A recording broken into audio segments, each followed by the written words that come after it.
Welcome to Brain Vision. Okay, so in this question, we have a tuning fork held at the end of a glass tube that's open at one end. The tuning fork is held at the open end. I'm going to start drawing a picture. So here is my tuning fork, and it's held next to the open end of a glass tube. And then the other end of the glass tube is closed, but it's closed by a movable piston. So the other end, the closed end, can be at varying distances along the glass tube. We are told that the frequency of the tuning fork, F, is equal to 384 hertz. And we're told that the first distance that gives us a resonance is D1 is equal to 22.8 centimeters, which if we change that to meters, that's 0.228 centimeters. And then the second distance where we hear a resonance, the second distance for the piston, creating the closed end, D2, is equal to 68.3 centimeters, or 0.683 meters. Just realized I wrote centimeters both times up here. It's just meters. All right, so the way that this looks is, so for D1, we can say that that closes off right here, for instance, and then D2 closes off a little bit further along. So for our first resonance, we'll have to have, there has to be an antinode at the tuning fork because that's the point of greatest intensity. And then at each of the closed ends for a resonance, we'll need to have a node. So that means for the first resonance, we're going to just have the antinode at the tuning fork and then the node at the closed end at D1. So we have antinode at the open end and then a node at D1. And then for D2, when D2 is where the piston is, then we're going to have another, it still has to be a node at the closed end and an antinode at the tuning fork, but then we can have another, because we're going towards the second resonance, we need to have another transition from a node to an antinode and back to a node. So that's what the standing wave looks like for D2.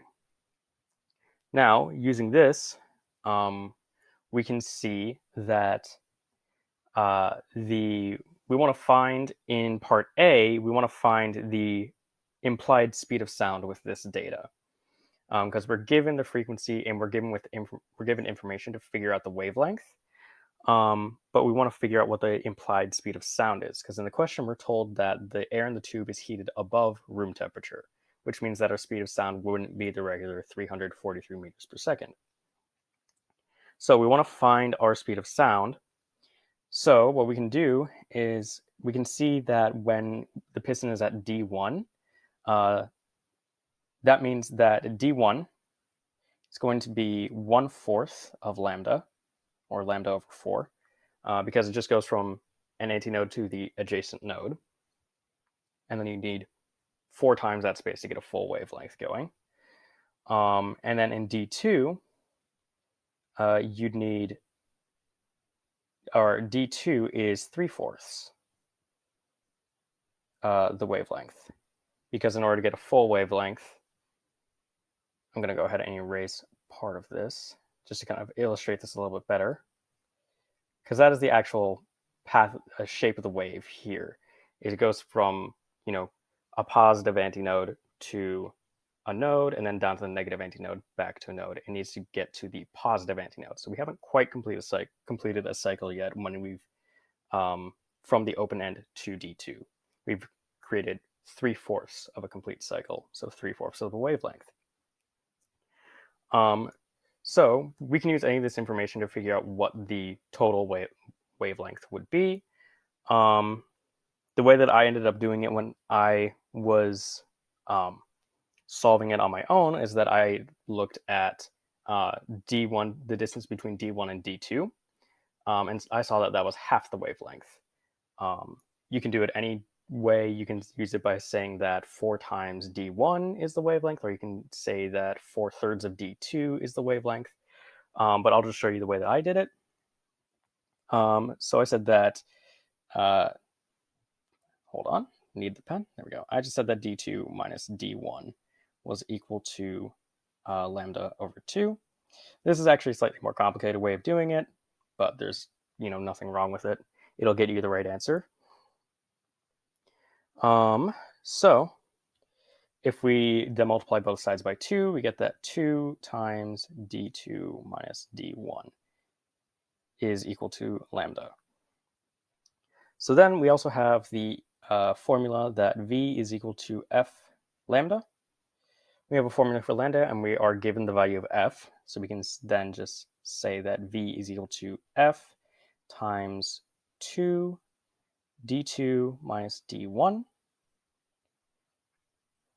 And then we can just plug in our values for everything. So v is equal to 384, because that was our frequency, times 2 times the value of 0.683 minus 0.228. And you will want the values for the distances in meters here, otherwise you'll get the wrong units. And if you plug that into your calculator, you'll get that the speed of sound implied by this information is 349 meters per second squared, or just meters per second, not squared. And that's how you do part A. And then in part B, we want to, also just a quick check to make sure that our answer for part A makes sense. We're told that in the problem information that the air in the tube is heated above room temperature. And our answer for part A, kind of enhances that. It goes along with that observation, since the speed of sound will increase in hotter temperatures and it decreases in lower temperatures. At room temperature, it's 343 meters per second. So that, given that we have a faster calculated speed of sound, that does go along with the information that the air in the tube is warmer than room temperature. So in part B, what we're doing is we're trying to figure out where the next position the piston has to be in order to create the next resonance. So since the first two were called D1 and D2, I'm going to say that this is D3. And if we go back to our picture, basically what we're doing is we're going to just add another antinode and another node for our tube, and then this will be our D3.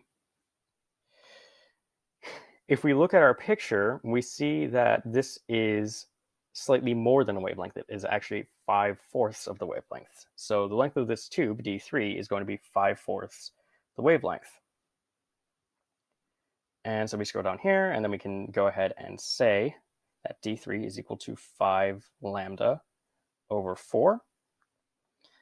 And then that's actually all we need to do, because we already have a formula for lambda from part A. And if you use a different way of finding it from me, then this will look a little bit different in your work.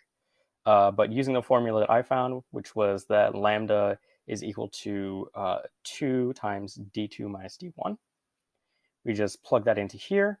So that becomes 5 times 2 d2 minus d1. That's divided by 2. That is divided by 4. I got a little bit ahead of myself.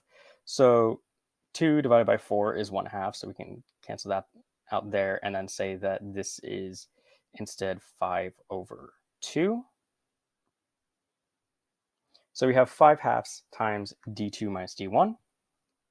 So we have 5/2, and then that is multiplied by our value for d2 is 0.683 minus 0.228.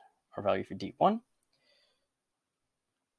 And then you go ahead and plug that into your calculator. You'll get that d3 is equal to 1.14 meters. And you will get a few more decimals after that if you use this formula.